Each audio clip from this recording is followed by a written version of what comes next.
Hi everyone, and welcome back to my YouTube channel. I'm Bari, and in today's video I'm going to be doing a full review of the original Samsung Galaxy folder.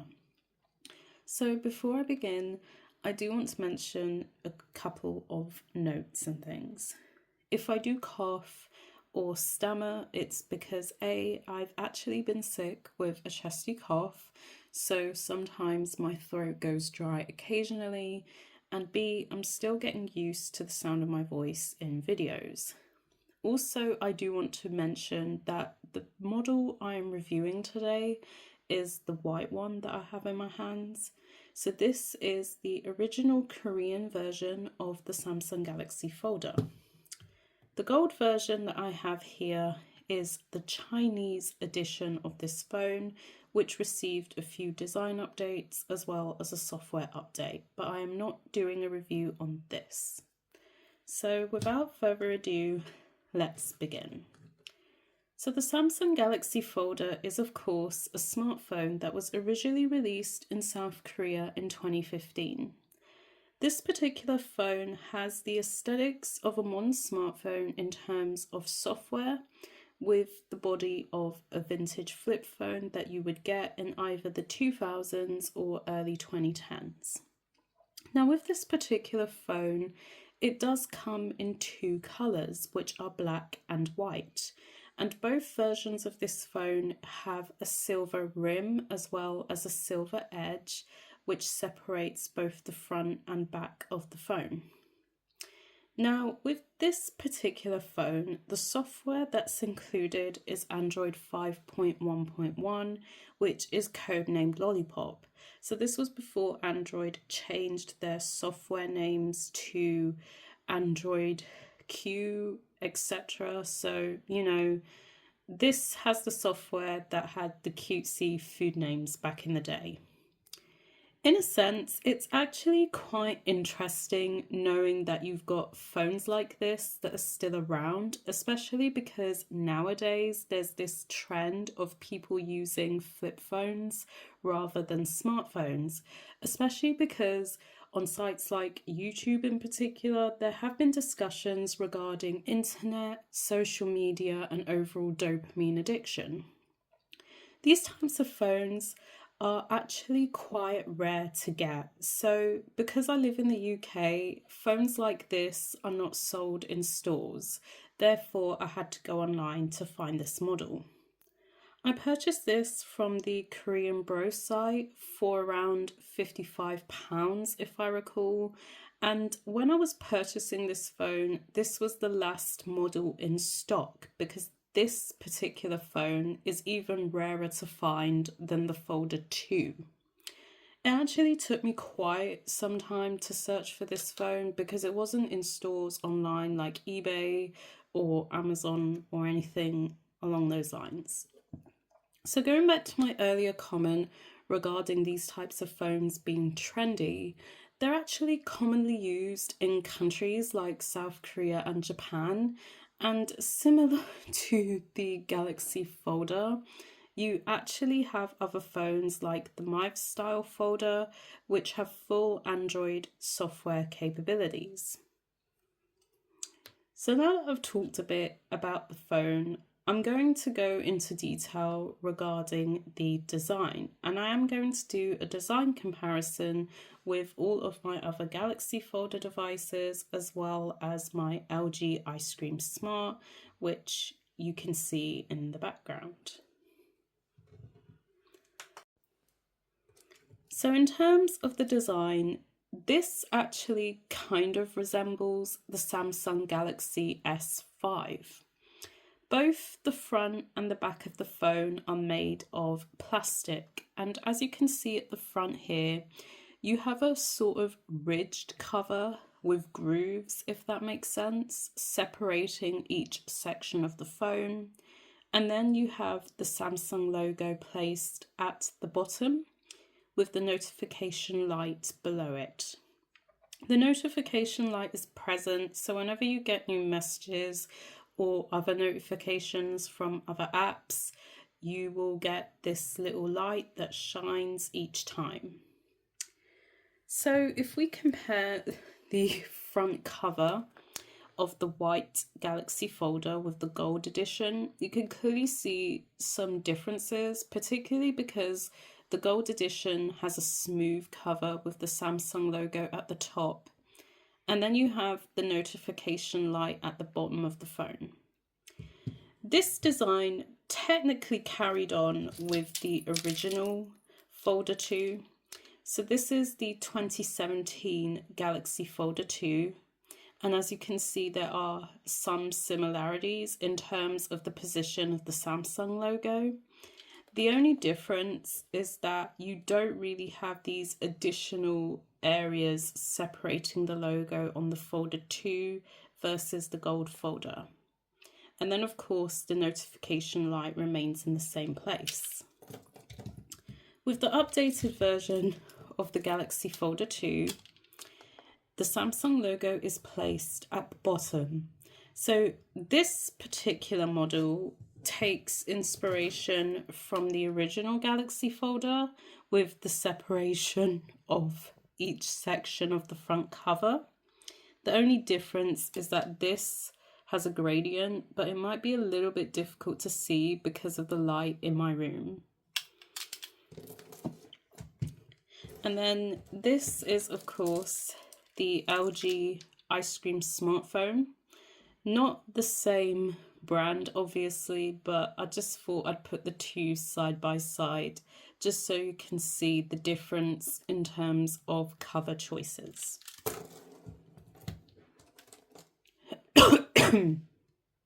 So going back to the Samsung Galaxy folder, the back cover is actually pretty similar to that of the front.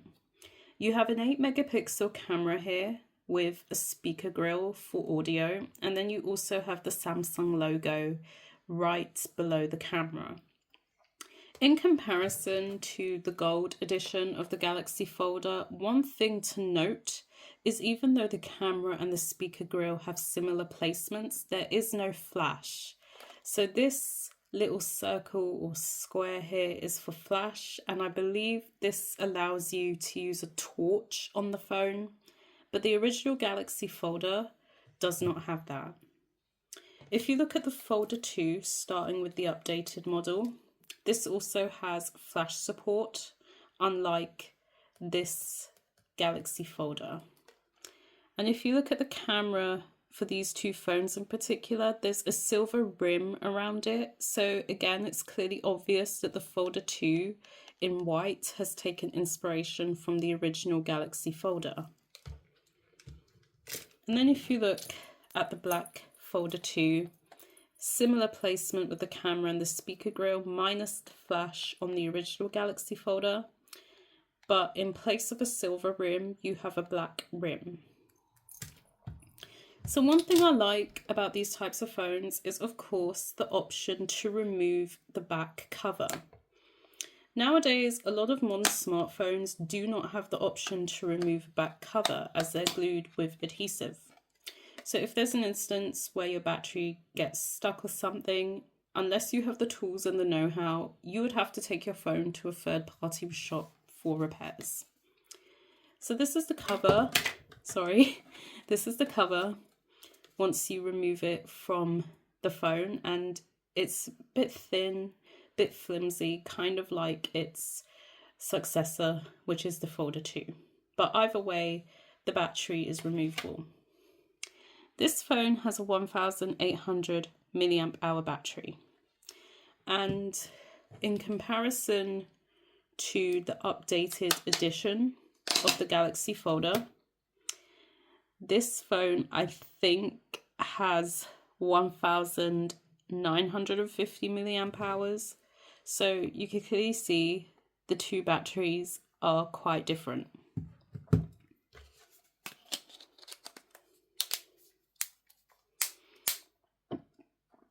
So besides the removable battery, you have a little hook here which coincides with this hole, and you can insert keychains if you like. I don't have a keychain for this phone, but if you look at my Folder 2, I do have a keychain for the black model, which I purchased from Etsy. And then this is the keychain that I purchased for the white model, which I fit through the holes.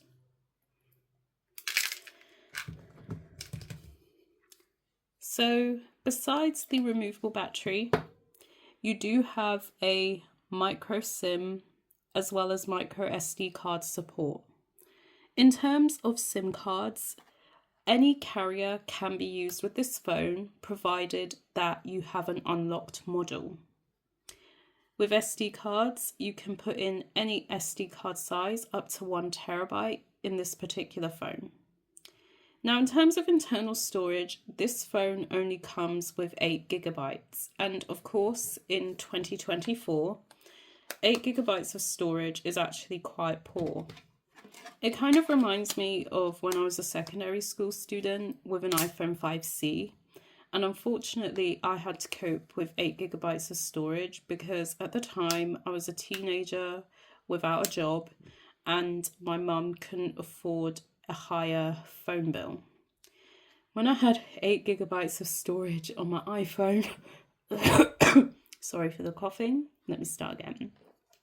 So when I had 8 GB of storage on the iPhone back in the day, it was actually quite difficult to use because unfortunately I did not have enough for photos, videos and music. So that's why I'm glad there is an SD card support for this, because at least if I wanted to use this phone as a daily driver, I had the option to insert the SD card. Just for fun, this is the back cover for the LG Ice Cream Smart and the Galaxy Folder side by side. So going into the rest of the design, you have a volume rocker on the left hand side, which is used to turn your audio up and down. And then as mentioned, you have this hole where you can insert keychains. Now in comparison to the other Galaxy folders, this particular model has a headphone jack, meaning that headphone jacks are of course supported. I'm not entirely sure if wireless headphones / earphones are supported, but it mostly depends on whether the software is capable of handling them, if that makes sense. With Galaxy Buds, I presume that the older models may be supported for this phone up to the Galaxy Buds Live, but then again, I'm not entirely sure considering that the software is Android 5. On the bottom of the phone, you do have like a little microphone here and a USB port which can be used to either charge the phone or connect it to a laptop or a computer if you ever wanted to access any files. So I'm just going to do a little side-by-side view with each of the phones. So this is with the updated Galaxy Folder.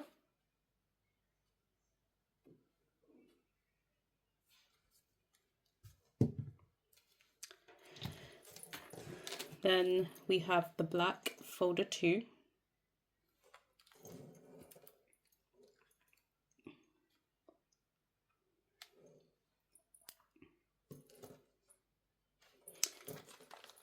And we have the white Folder 2 as well.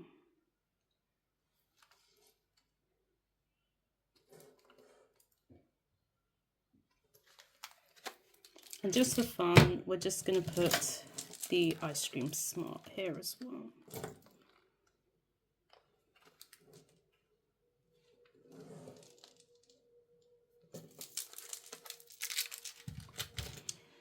So going into the phone, this is what it looks like when it's open.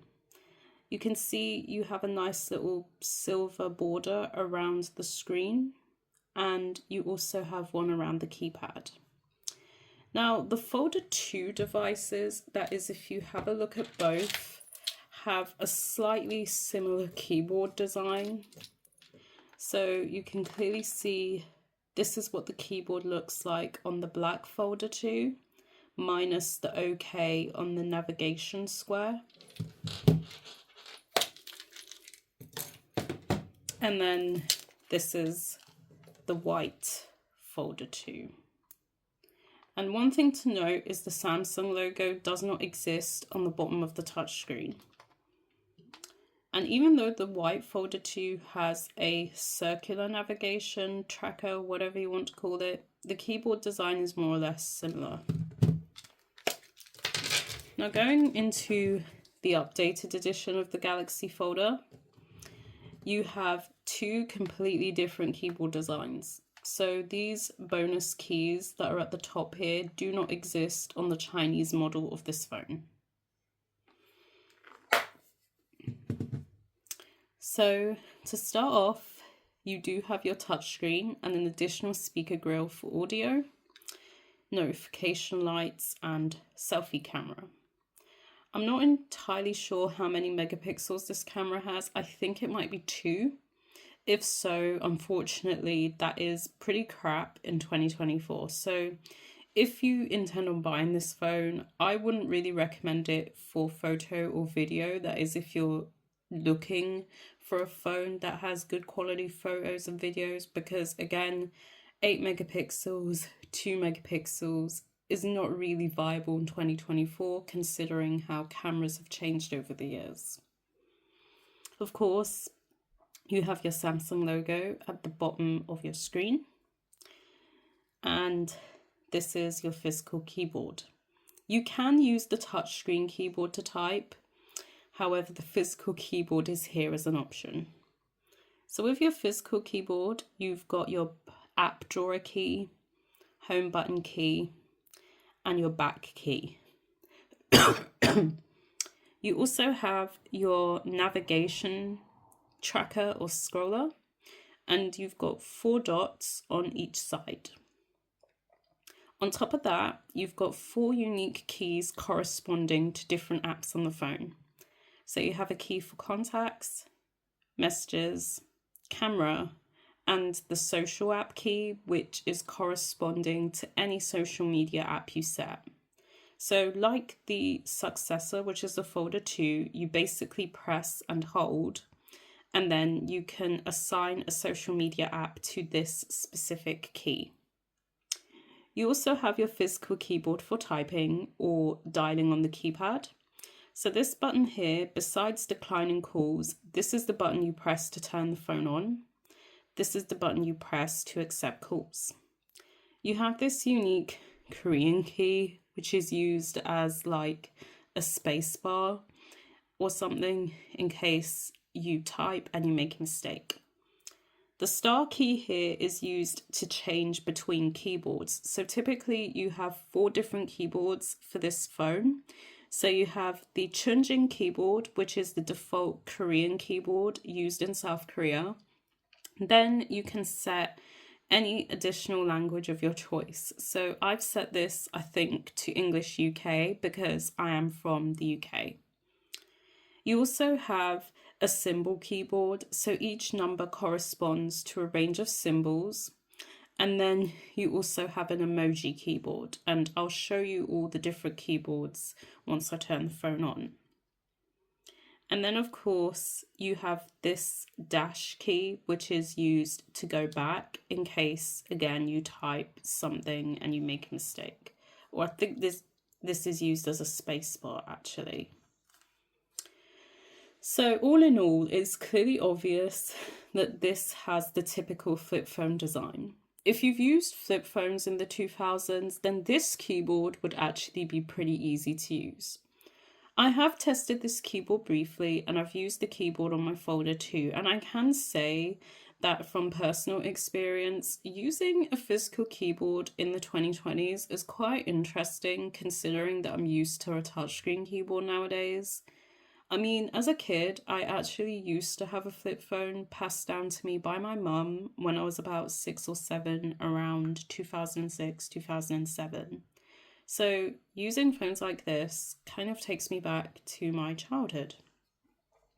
So now that I've already talked a bit more about the design, I'm going to get into the actual phone. So basically, I'm going to show you the software, how the keyboard works, different apps that can be supported, that kind of thing.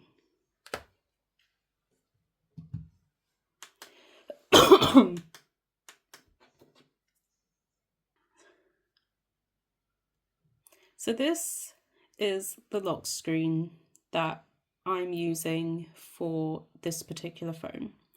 The wallpaper is by an artist called Yao Yao, and she basically designs different wallpapers and themes via Galaxy Themes.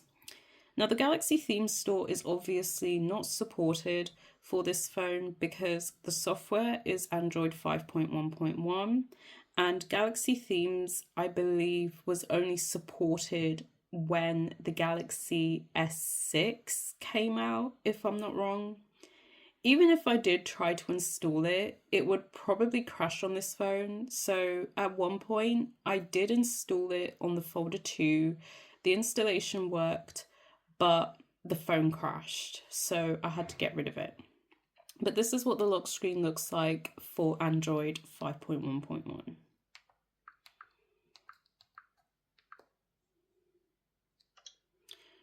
So going into the phone, this is basically what it looks like with Android 5.1.1. I am currently using a custom font called Carmine Tango, and I purchased this years ago from the Galaxy Themes store. So if I go into settings, I'm just going to quickly show you the software version that I have, which I already mentioned a couple of times, but of course I'm just going to show you anyway, just so I can prove my point. So as you can see here, the Android version I have on this phone is Android 5.1.1, aka Android Marshmallow. Sorry, Android Lollipop. Marshmallow is Android 6, by the way. So if you click on the Android version, you can play around with this and you get this cute little lollipop that says Lollipop. So unfortunately, this phone cannot be upgraded to Android 6. So I'm assuming that the hardware capabilities make it impossible. So this is how Android 5 looks on this particular phone. It's quite jarring in a sense because it's been a long time since I used Android 5. In fact, I used to use Android 5 on my Galaxy Note 4 when I was a college student, and it was a lot better and a lot faster on that particular phone. But with this phone, sorry for the coughing again. So anyway, as I was saying, with this particular phone, Android 5 is a little bit slow, I would say. So I'm not really going to say it's snappy or anything. So you do have quite a few pre-installed apps that come with this phone, typically things like phone, contacts, calendar, etc. So this is what the calendar looks like, for example, on Android 5. So again, this is jarring because I haven't used this particular software in years, and there is no option to add stickers and things on your calendar, which kind of sucks. So with the calendar, for example, you can only add basic things pretty much. So just things like events with different color codes, and that's it. So you have no option to add stickers. It's just a very basic calendar, really. I'm going to show you some of the other apps in terms of appearance and such. So this is the phone app. Obviously I have no contacts because I don't use this as a regular phone. It's very simplistic. So obviously this is what you would expect. The contacts app is also the same, so it's very simplistic. There's not really much I can say. Of course, you have messages as well. Very simple. Now, in terms of the apps, I would definitely say that whilst app support does exist for Android 5, the problem with this particular phone is not all apps are supported. If you're going into the Google Play Store, you might have an instance where you're trying to download a specific app, and because of software differences, you might not be able to get specific apps on the phone. So for example, if say I wanted to download something like Citymapper, which is an app that I typically use to check bus and train times, there is something that comes up here saying the app might not work for your device. Now, there are ways in which you can potentially download additional apps for Android 5. So for example, going into the art folder, I've got Scrapbook and an older version of Samsung Notes. So the version of Samsung Notes that I have here is version 1.1.00-25. So the way I downloaded this was by visiting the APK Mirror website, which is where I basically get most of my apps from in case I need older versions. It's very easy to download older apps on APK Mirror.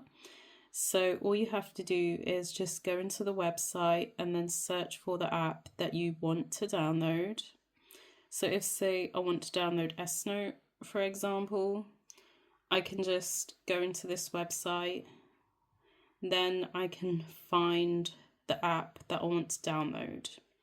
Now you do have to keep in mind that you need to find apps that are specifically compatible with Android 5.1.1 because that is the software on this phone.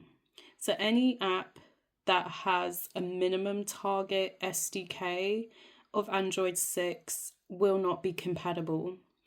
Anything with like Android 4.4, anything like that, or Android 5 is absolutely fine for this phone.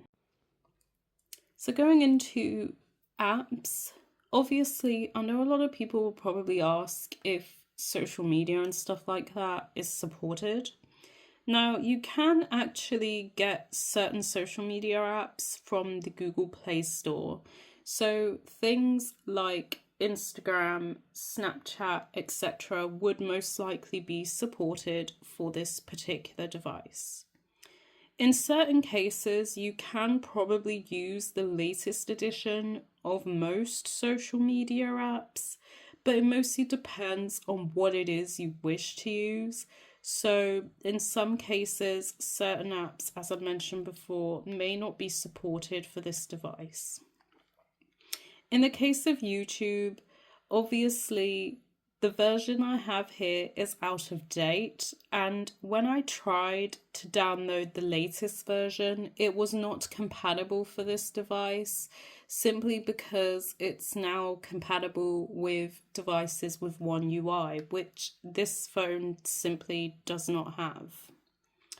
Netflix is actually compatible for this phone, so I managed to download it on here, and I was actually quite lucky because I wasn't sure if it would be compatible. But in terms of Netflix and stuff like that, I have actually been watching a show called Squid Game recently. So yesterday I started watching season 2 and I've got one more episode to go. And one thing I've noticed about season 2 of that show is that Top from Big Bang is in it. So he plays a rapper called Thanos, which is actually quite ironic because, you know, there's a character in fucking, you know, well, if you know, you know, you get the point. So yeah, Netflix is actually compatible for this phone. You do also have the Samsung Music app. So as you can see, you have a default soundtrack as part of Samsung's Over the Horizon series. And when a soundtrack plays, the little play icon comes up in your notification list. So this is the look of Samsung Music on the Galaxy folder. So again, it's a simplistic music app. There's not really much else I can say. I'm not entirely sure if apps like Spotify are compatible for this phone. It's kind of hard to say, but it depends. You do also have a few additional apps here. So you've got things like My Files. And as I mentioned, I've installed Scrapbook and Samsung Notes.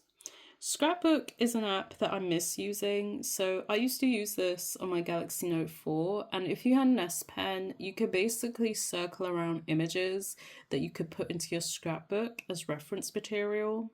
So I used to use my scrapbook to mainly collect reference material for original characters and such that I would use to inspire my drawing, but I don't have this app on the S24 Ultra at the moment because it's a 32-bit app, so I've been trying to find a workaround so I can at least use it on my main phone. And as per mentioned, I have an older version of Samsung Notes. So I'm going to show you a little bit of typing here.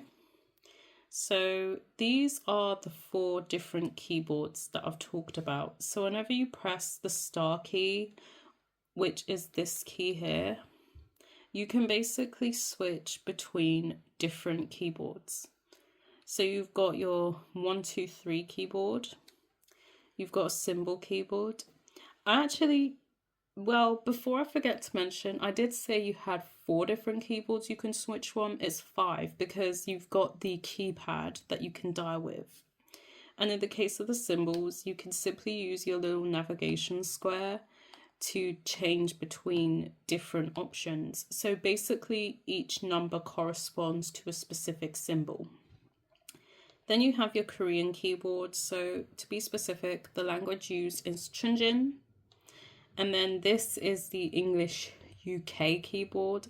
So in Samsung's keyboard settings, you can actually switch between different languages. So if English isn't your first language, you can put in something else that basically works for you. And then this is your emoji keyboard. So you can clearly see here the emojis are actually quite different. So these are the TouchWiz emojis that you would get for Samsung devices that basically have Android 5 and Android 6, I think. I'm not entirely sure, but I think the Android 6 emojis are the same as these ones. Yeah, they are. They're definitely the same. It's just obviously this keyboard in comparison to the Android 6 one is more grayed out. But the keyboard itself has the same emojis. The emojis didn't start changing until Android 7, and then with the recent introduction of One UI, the emojis are actually more varied, and you've got like gender neutral options and things like that as well, which is kind of cool. Because to be honest, most of the emojis here, as cute as some of them are, they're quite plain, I guess. So using the English keyboard, I'm just going to do a quick type. So let's just type, just kind of trying to type here.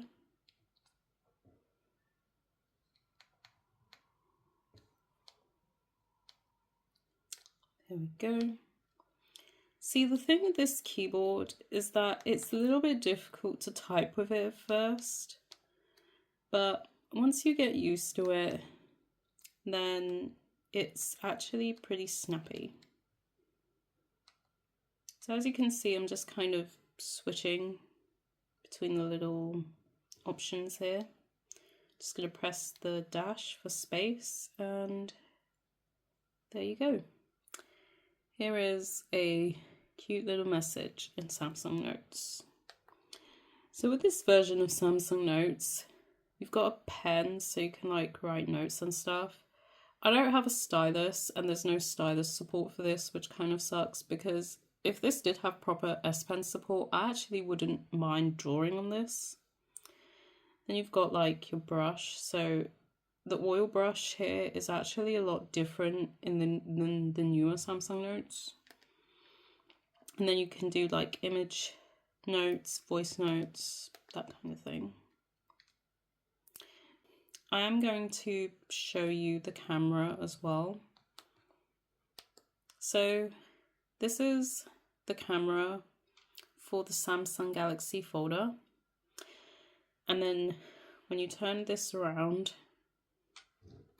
you get the selfie camera. I don't really want to show myself because my hair's not done, but this is basically the selfie camera. So I'm just going to take a quick photo of the selfie camera here. And then I'm going to just take a quick photo of my folder 2. The thing with taking photos is you have to kind of position the phone in a bit of an awkward angle because clearly the camera is placed in a very weird position.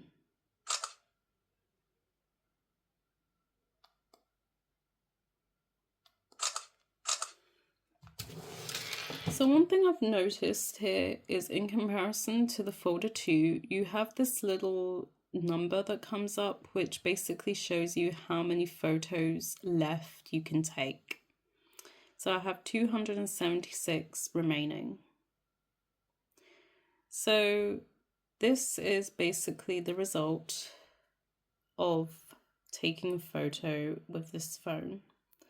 So like I've mentioned earlier, the camera is not really the best because this is an 8 megapixel camera.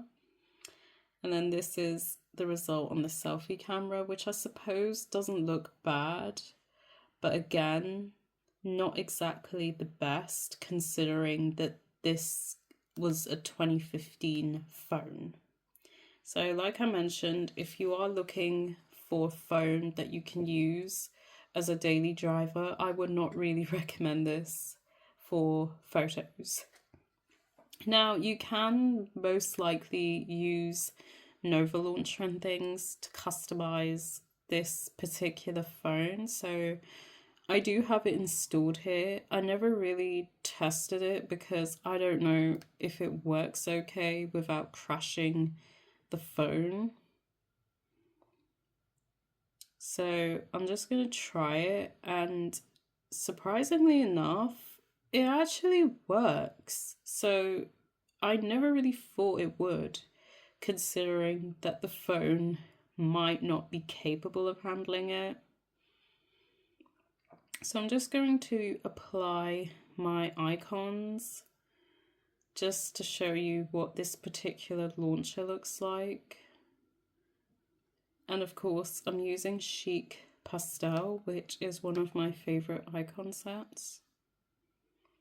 So this is what the phone looks like with Nova Launcher and the Chic Pastel icon pack. So it actually looks pretty cool. Now, of course, I haven't fully customized this.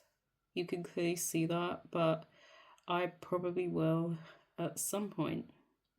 For now, I'm going to end the review of the Galaxy Folder. So, would I recommend this phone as a daily driver?